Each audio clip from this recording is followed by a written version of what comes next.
Posisi kelompok militer Ukraina kembali menjadi target serangan kelompok militer Rusia, seperti yang terlihat dalam sebuah rekaman yang ramai dan beredar di aplikasi perpesanan Telegram pada Selasa 16 April 2024. Dalam rekaman menampilkan bagaimana adegan penghancuran senjata self-propel angkatan bersenjata Ukraina oleh Lancet di area pemukiman.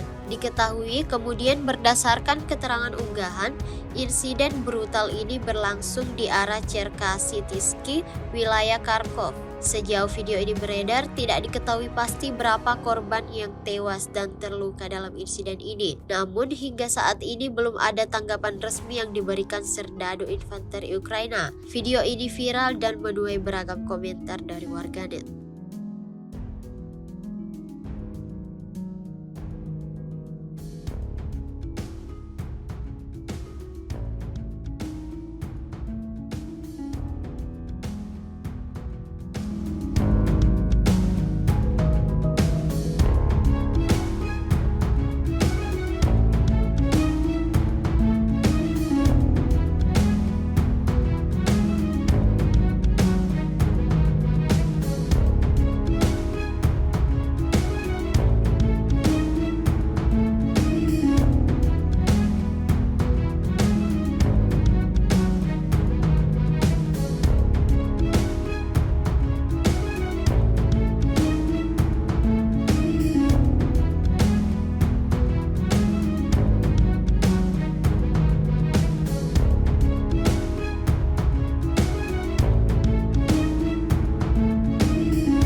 Download Tribun X sekarang, menghadirkan lokal menjadi Indonesia.